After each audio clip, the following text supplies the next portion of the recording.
और शुक्रवार के दिन माता लक्ष्मी के लिए अग्नि में आहुति दीजिए। महाराज, शाम के समय पर सूर्यास्त के पहले शिव महापुराण की कथा कहती है, अग्नि पुराण कहती है, नर्मदा पुराण कहती है,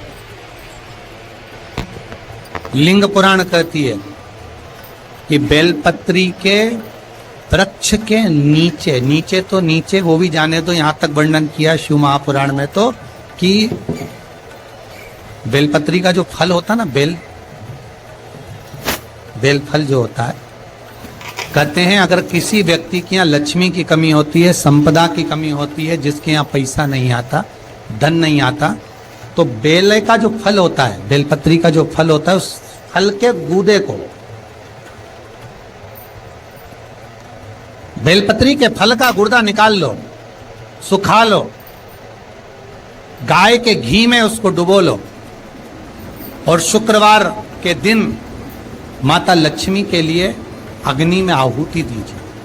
महाराज, शाम के समय पर सूर्यास्त के पहले ये जो आहुतियां हम बेले के गुर्दे के फल की गाय के घी में डुबोकर माता लक्ष्मी और भगवान विष्णु के नाम से देते हैं, महाराज 2 या 3 शुक्रवार करोगे, लक्ष्मी की कभी कमी नहीं आती, संपदा बढ़ती है।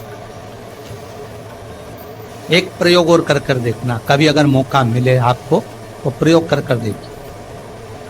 लिंग पुराण के अंदर लिखा हुआ है, शिव पुराण में, लिंग पुराण में और स्कंद पुराण में कहा गया है कि अगर किसी ने बेले के फल को, बेले के फल का अगर थोड़ा सा भी गुर्दा पाया है, बेले के फल को खाया हो या बेल का रस पिया हो या बेल के फल का जूस पिया हो, अगर वो व्यक्ति का अनायास किसी कारणवश प्राण भी छूट गए हो, तो शिव महापुराण की कथा कहती है कि 27 दिन तक वो बेल के फल का रस उसके नस नस में रहता है, तो उस व्यक्ति को यम नहीं छूते, वो कैलाश पर निवास करता है। मर भी जाता है तो अधोगति में नहीं पड़ता, नरक नहीं भोगता, वो बैकुंठ पद का कामी हो, बैकुंठ का निवासी।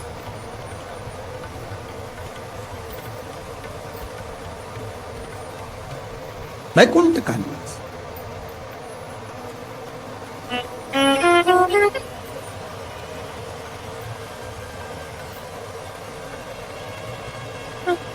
ये जो शिव जी को चढ़ती बेलपत्री हुई, शमी पत्र हुआ, मदार का पुष्प, आंकड़े का जो पुष्प हुआ, ये सब साधारण नहीं है। साथ शंकर का एक एक गुण तत्व ग्रहण करने वाले, शंकर का अनुमोदन करने वाले, शिव को एक एक वस्तु जो चढ़ने वाली साधारण नहीं।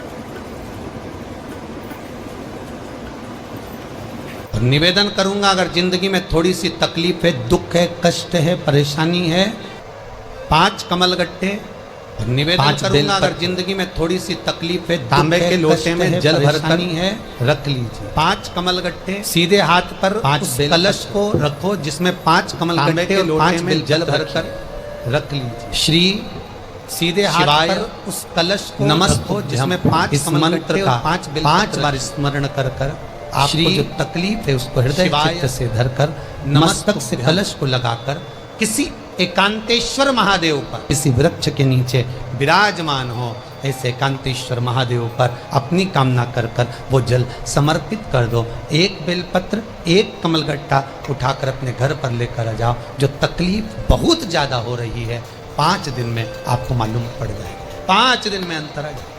दुनिया में किसी की सामर्थ्यता नहीं है कि तुमको नीचे दबा दे।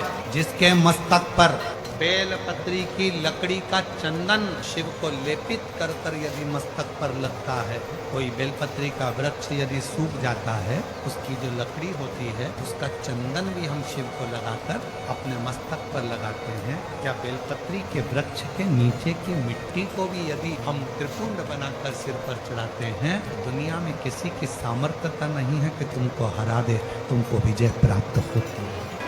वो बहन जी बोली 97 लाख का कर्जा चूका गुरुजी केवल दीप लगाने से शिव पर। और आपने जो दीप बताया था, और वो दीप की गणना आज फिर कर रहा हूं इस व्यासपीठ से, फिर बाबा के धाम से ये मीरा भयंदर की पवित्र भूमि पर अगर वो चरित्र सामने आया है और वो दीदी के माध्यम से अगर बात निकली है, तो उन दीप की गणना फिर बोल रहा हूं इस व्यासपीठ से, फिर वर्णन कर। जो आपने दीप बताया था, उस दीप के प्रभाव से आज हमारा 97 लाख का कर्जा बाबा ने 3 महीने में चुका। कैसे व्यवस्था करी, क्या व्यवस्था करी, ये वही जाने। वो 2 दीप आज अगर कथा निकली है ज्वालासुर की, तो अपने भीतर वो 2 दीप का महत्व अपने अंदर उतार कर रखी है। वो 2 दीप साधारण नहीं है, जो हमने पहले 7 साल पहले भी कथा के माध्यम से बताया था। यदि आप लोग यूट्यूब पर कथा सुनते होगे, जब व्यक्ति हताश हो जाता है, कर्जे में लदालूम हो जाता है, बहुत दुखी हो जाता है, कुछ भी नहीं रहता, फैक्ट्री नहीं चलती, व्यापार नहीं चलता, कोई काम नहीं चलता, ना कोई व्यापार चल पाता है, टूटकर आखिरी में सोचता है अब बच्चों का भरण पोषण कहाँ से करूं, परिवार को कैसे पालूं, मर जाऊं तो अच्छा है। मेरा उन लोगों से निवेदन है, मरना किसी चीज का हल नहीं, उसकी कृपा होना चाहिए, उसकी दया होना, किसी दूसरे की सामर्थ्यता नहीं। केवल देवता देंगे पल्ला झाड़ कर, और मेरा कुबेर भंडारी देगा छप्पर झाड़ कर, और वो देता है, साधारणता में नहीं देता, थोड़ा बहुत तो देता ही नहीं है। पूरी कथा को देखिए, 10 साल 20 साल 30 साल की कथा निकाल कर देखिए, पूरी कथा की वीडियो आप निकालिए, हर वीडियो में आप देखोगे भगवान ने जिसकी भी गोदी में बच्चा दिया, एक एक तो कम दिया, 2-2 ज्यादा दिया, क्योंकि उसकी रीति है देता छप्पड़ फाड़ के।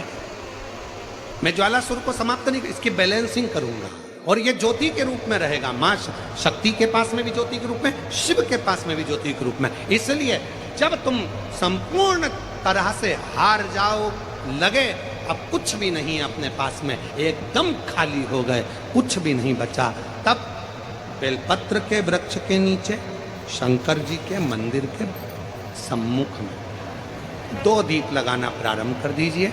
एक लंबी बाती का दीप, एक गोल बाती का दीप, एक शक्ति का, एक शिव का, दोनों दीप घी के, दोनों सामने रखो, बाबा को प्रार्थना करो। शिव मंदिर में लगाने के बाद फिर बेलपत्री के वृक्ष के नीचे जाओ। उस बेलपत्री के वृक्ष के नीचे जाना जिसकी छांव तुम्हारे ऊपर पड़े, पौधा नहीं, पौधे की छांव नहीं आ पाती अपने ऊपर, पौधा छोटा सा रहता तो उसकी छांव नहीं आती। बेलपत्र के वृक्ष की छांव में बैठकर 2 दीप लगाओ जिसकी छांव है।